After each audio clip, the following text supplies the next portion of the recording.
Hello, the Booktubeathon has been to a close. So now I'm going to talk to you about what I read during the Booktubeathon and how many pages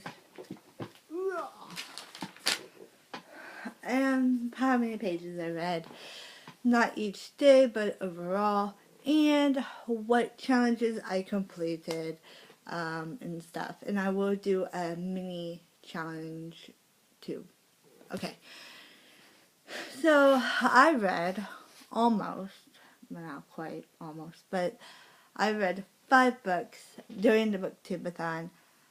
That is the most books. The last time I made it past 1,000 pages, which I am super proud of myself. So let's get to the books that I read during the Booktubeathon. The first one I read was The Absolutely True Diary of a Part-Time Indian. I have tabbed this book like crazy. I absolutely love this book. A 5 out of 5 read. It's about a guy named Junior, and he kind of gets bullied and picked on, and he lives in this reservation, and then he goes and one day he decides to move or go to a different school, to an all-white school, and it's about friendship and it's got culture, Indian culture in here, and it's a really, really great book. It made me cry. It was really, really awesome. I absolutely loved it. 5 out of 5. The next book I read was Nobody's Princess and Nobody's Prize, and this is a series. I did not mark this one at all. And the Nobody's Princess I rated 3 out of 5. The beginning part I felt like was really slow. It starts off with Helen, and Helen is like 7 years old, and it goes through when she's like 12 or 13. So, and this one is really interesting. It's about the Greek gods and stuff, and how they're kind of incorporated, like you use all the gods to kind of pray for different stuff. She does go to different places in this novel, even though she's like really young and stuff. So yeah, and I rated this 3 out of 5. It was still enjoyable, but it took me longer to read than the first book. Then this one was the continuation of this story. It took place right after the first book, and it's really more of a journey in her journey on the Argo, and I actually like this one better than the first book, although there's no memorable quotes in this one. I did like this one more better because it had like a lot more adventure, and it was action-packed, and I really liked that.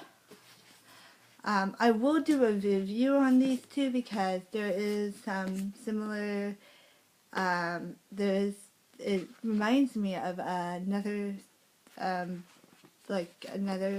book series I read that I really enjoy, and so yeah, and I will be reviewing these next week probably, or something. Yeah, probably on Thursday.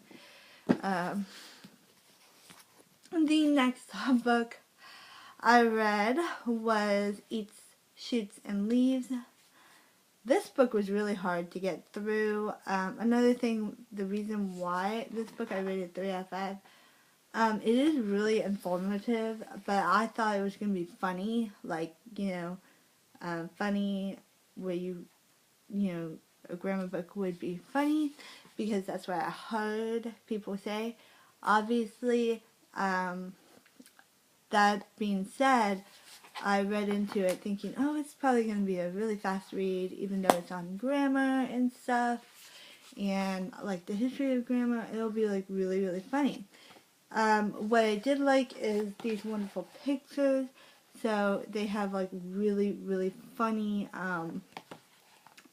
pictures that captivate what Lynn Truss is saying in the novel about the punctuation and stuff.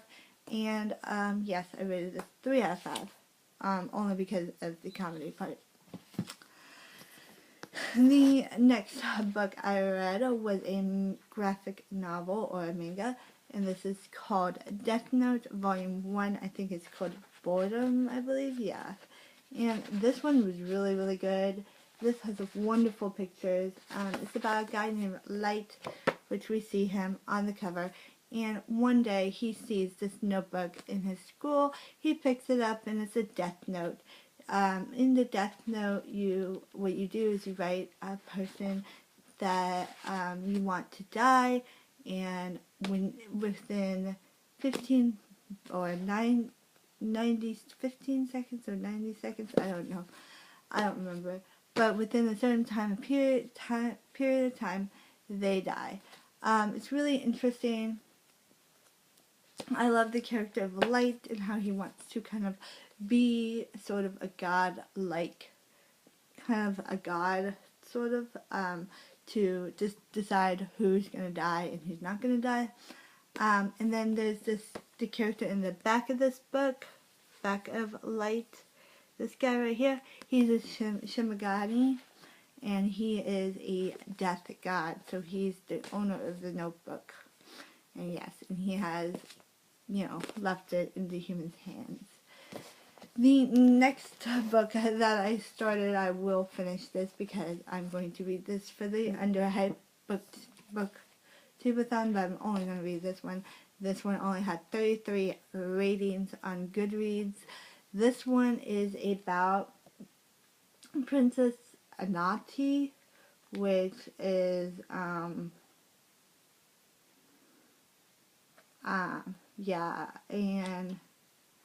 this is about Princess Anati, and just a couple pages, and kind of like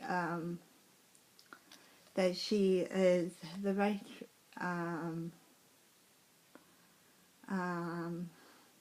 one thing stands in the way.